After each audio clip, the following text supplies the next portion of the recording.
doctors. I am Mr. Ujjal Kanti Roy, medical mentor, biology faculty, and founder and director of the Engineers Gurukul. Students, in the earlier video about the living world, I have talked about the characteristics of being living, and I have talked about three main characteristics. I have talked about the first characteristics as metabolism, which are two types, anabolism and catabolism. The second topic that we have talked about, the second characteristics we have talked about is about growth, and there are two types of growth, external growth and internal growth. If you remember, it is the internal growth which is the main defining property of being living, not external growth. The third characteristic that we have talked about is consciousness, and that is a response to stimuli. Today I am going to start with the fourth characteristics, and the fourth characteristic is about reproduction. Normally we know that this term reproduction, which is nothing but a biological process by which an organism can see its own kind. Reproduction normally is of two types, asexual and sexual. And normally we know that asexual means there is no variation because there is no formation of gametes.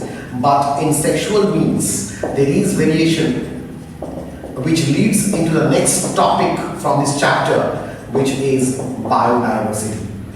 And this biodiversity is due to sexual reproduction. Now, there are some asexual mode of reproductions. In fungi, we know that there are asexual spores. In planaria, they go through the regeneration process. In hydra, they go for budding. So these are the asexual means of reproduction. And the sexual means, ultimately, there is a variation in every higher organisms. And we know that this variation is important, and normally we get a survival edge over the other organisms. We can suit with the environment. So this particular reproduction is also the defining property of being living. To be specific, the answer is no. Reproduction is also not a defining property. Reason, there are some exceptions, there are some infertile couple who cannot reproduce. There are mules, the hybrid between donkey and horse, which cannot reproduce. This is a hinny. It's a hybrid between male horse and female donkey. Come on, they are all infertile. They cannot reproduce. There are some worker bees which cannot reproduce. So there are some exceptions. So even reproduction is also not the defining property of being living. What is the fifth characteristics? And the fifth characteristics is about the cellular organization.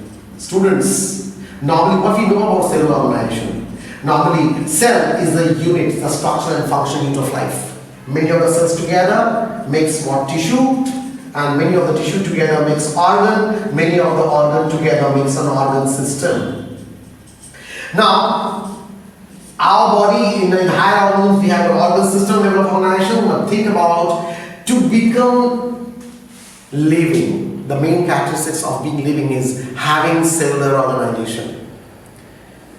In vitro conditions, that means inside laboratory conditions, we can have some chemical reactions taking place inside the particular test tube. But again, that is not going to show any cellular organizations. So cellular organizations is the most important aspect of being living, characteristics of being living. Yes, it is the defining property of being living.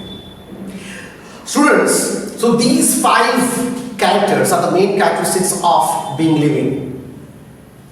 What comes next is biodiversity. Close to 1.7 to 1.8 million species till date we have come to know. And all these species are of different, they are having different morphology, their forms are different. So because there are different types of organisms, there is a strong need of classifying them. The process called as classification. But before we classify an organism, there is a need of identification of those identifiable characteristics. So what is the point? The point is identification comes first. Identification of morphological features of an organism.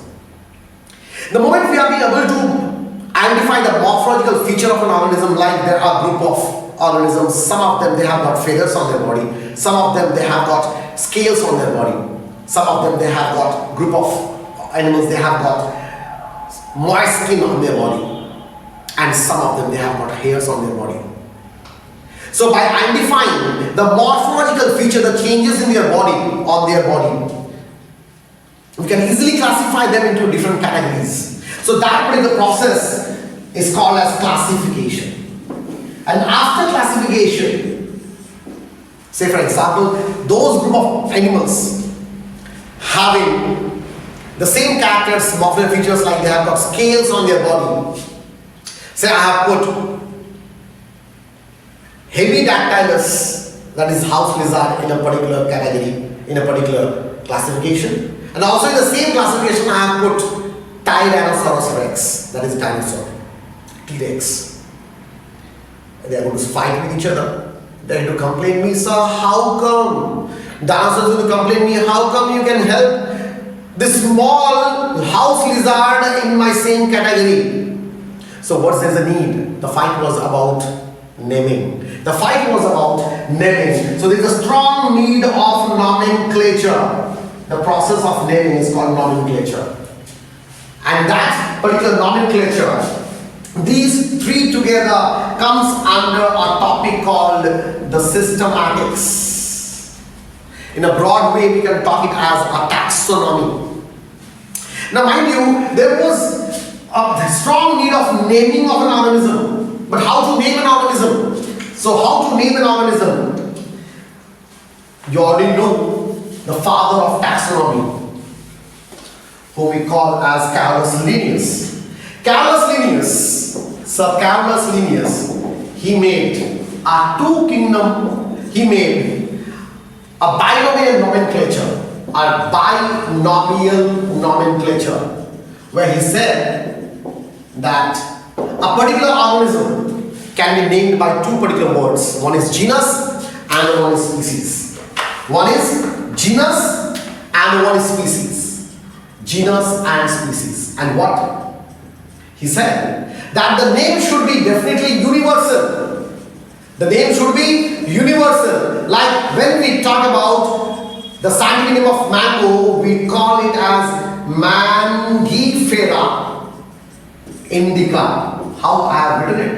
What is the process? What is the rule of naming it?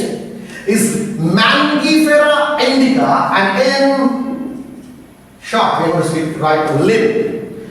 Why Lin? Because Sir Carolus Linnaeus has given the name, is the author. So author name has to be given over there after this is genus and this is specific species. So after species we have to write the name of the author. Not the full name, not the Carol Linnaeus. It's only Linnaeus. And then the first letter of the genus has to be written in capital letter. The first letter of the species has to be written in small letter. And both the words has to be separately underlined.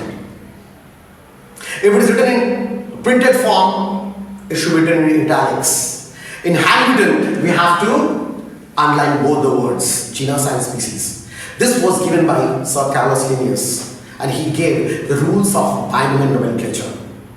Students, this particular rule, which is there in the NCERT book in page 7 of class 11, there are 4 rules being given, 1, 2, 3, 4, and just the next paragraph, from the next paragraph where it was written how to write the name of the scientific name of mango, what there is written Mangifera indica, and how you have to write, you have to add Lin by the name of the author.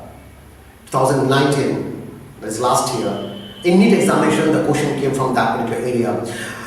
Mind you students, I talked about Gita in the very first video that I have uploaded.